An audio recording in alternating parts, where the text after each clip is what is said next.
All right, welcome back to another video breakdown. This time I'll be going over one of my last uploads in the video portrait series where I interviewed a good friend of mine, Ian, who is a model and photographer. If you haven't seen it, be sure to check it out. Let's get into it. I wanted to challenge myself on this shoot and bring as little gear as possible. I tend to be an overpacker for shoots like this where it's just myself and I want to bring everything just in case. And to be honest, it takes more effort and negatively affects my creativity and the shoot in its entirety because I'm always worrying about the gear and how to do this, how to do that, how to set it up.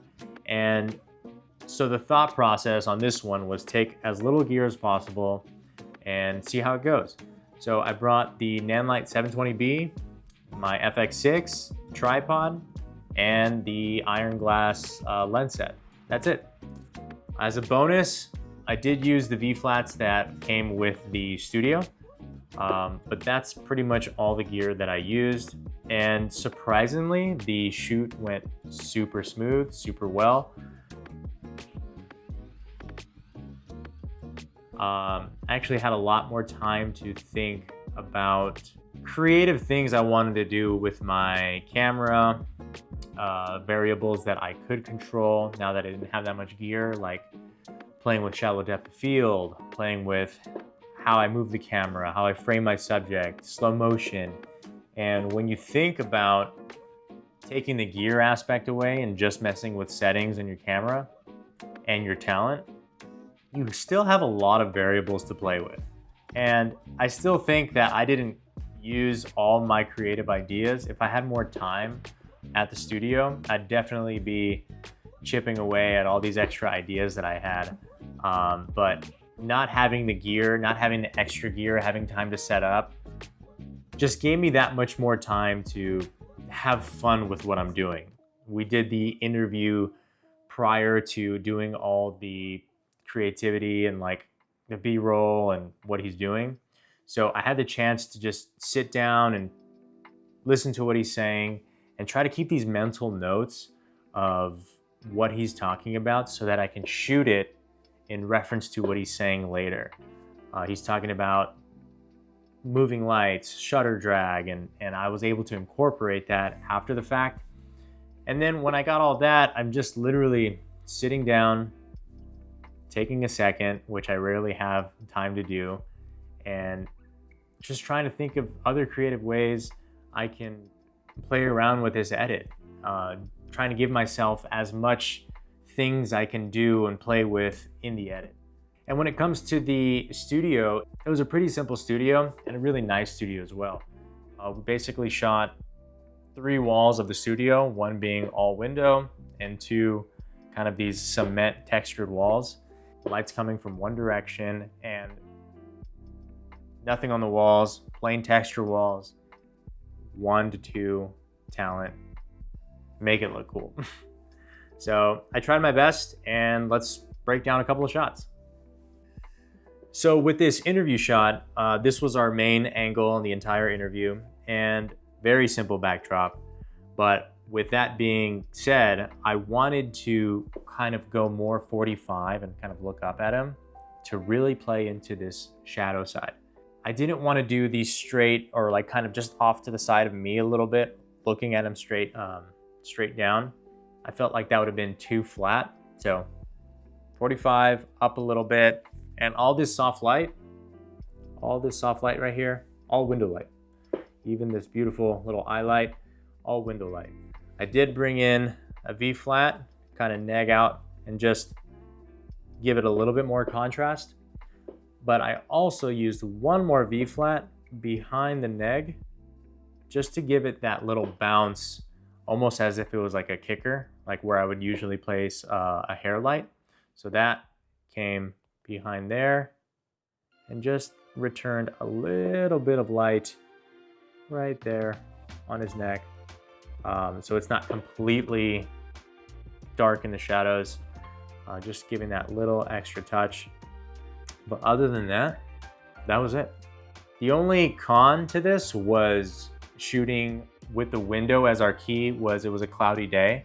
So some clouds would roll in, I'd have to go in, change some ND, clouds would leave, bump up the ND, and that was a pain in the butt. But other than that, I got a lot of good snippets. I'm really happy how this frame came out. Let's get into another one.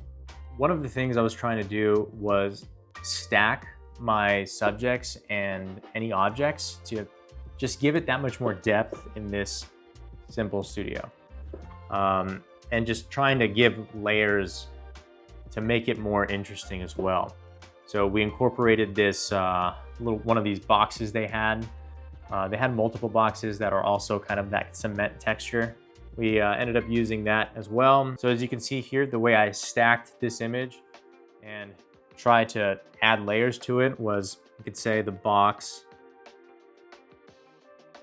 and Ian are one layer. Our model is 2, and then our background is 3. So I think the most I get during this shoot is 3 layers. That or just 2, regular 2.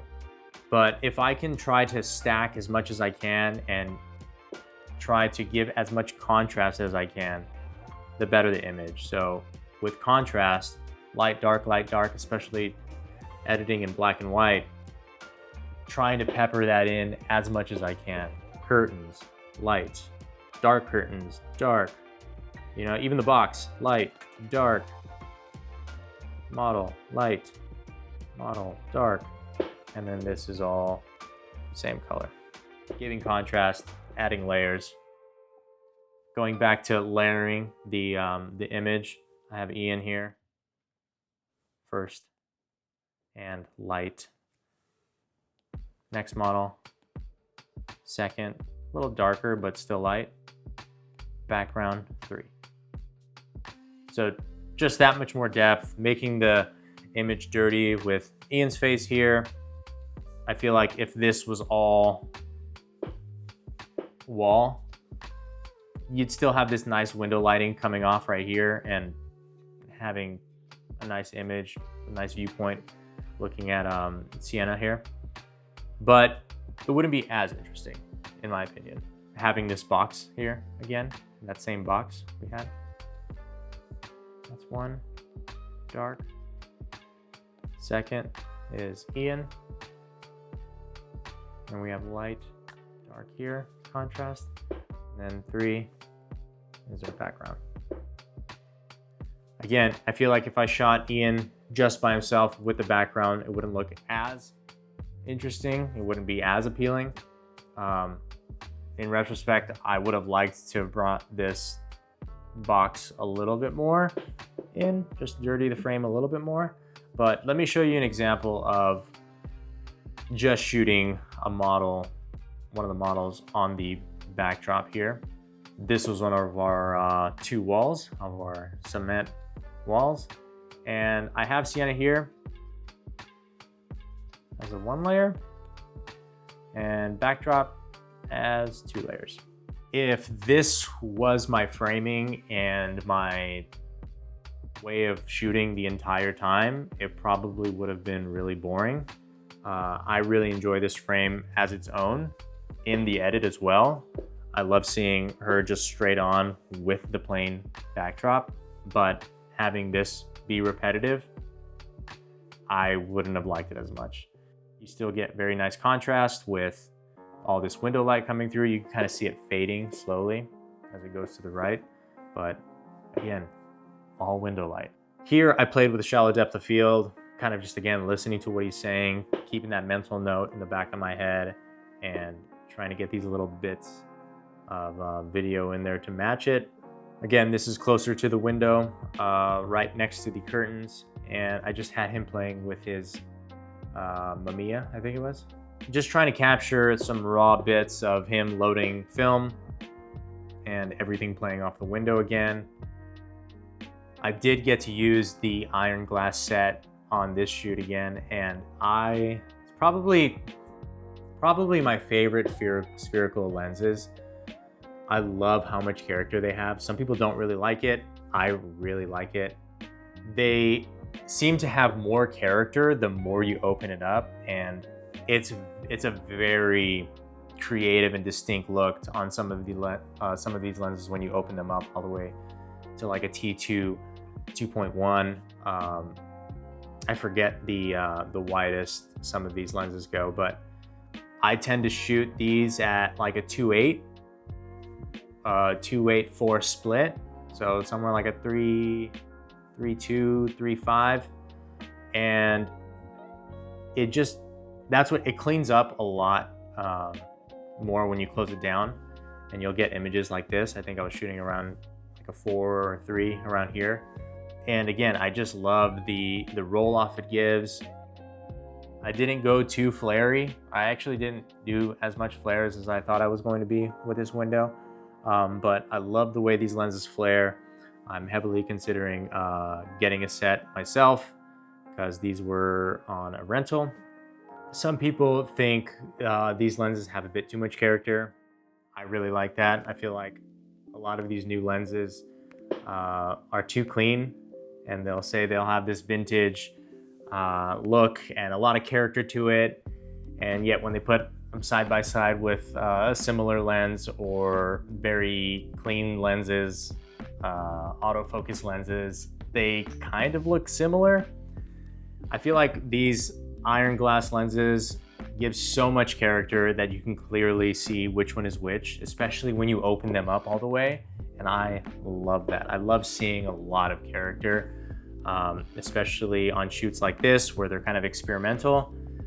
And I still would use them on commercial work. I recently used them on a little mini moto doc that I was shooting, and they give these awesome flares. I think they just make the image that much more interesting and beautiful to look at, because that's what it's all about. Sometimes you know, you really want to focus on your subject, and other times you just really want to make a really cool looking image. And I feel like you can do that with these lenses.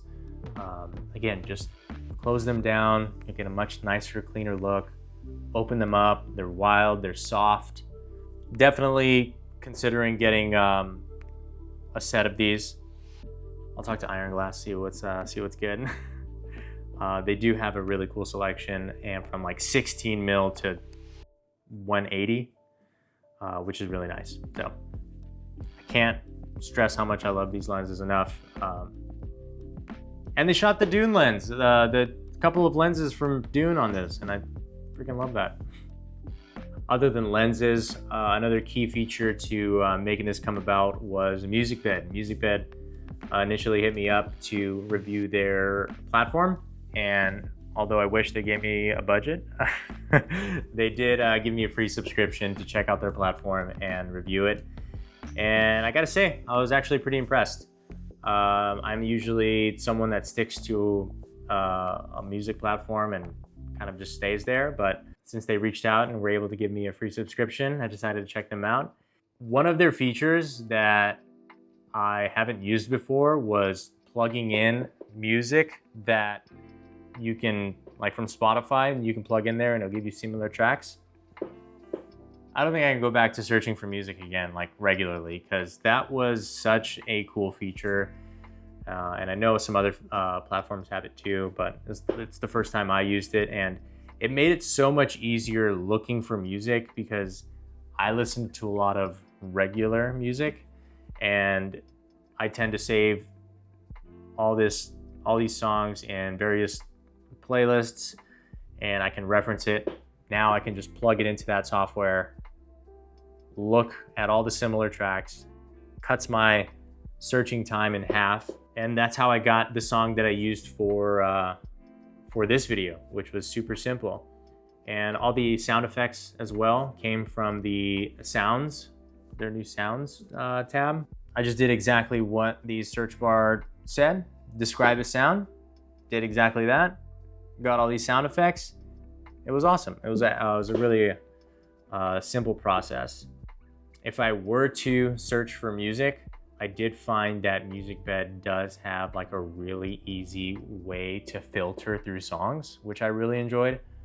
On the left side tab there, just kind of go down this list of what you want. And if you're really good at being descriptive and know exactly what you're looking for, by the end of the list, you should have some music that that fits what you're looking for, and there you go. There's your music.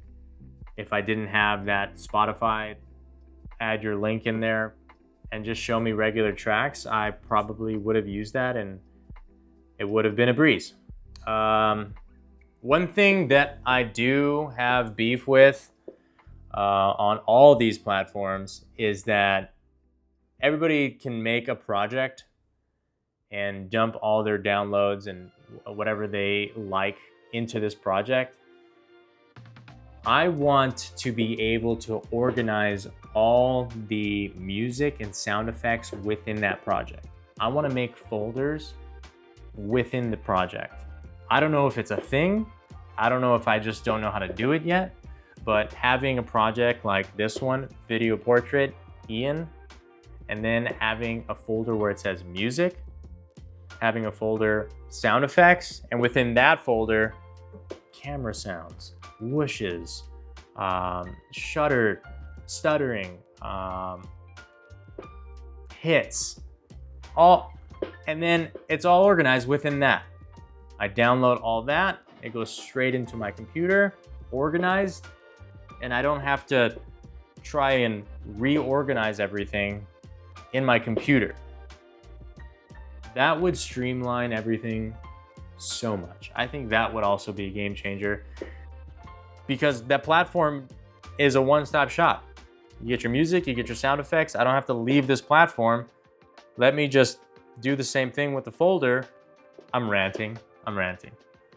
But that would be cool. Come on. Other than that, that's pretty much all I got for this video.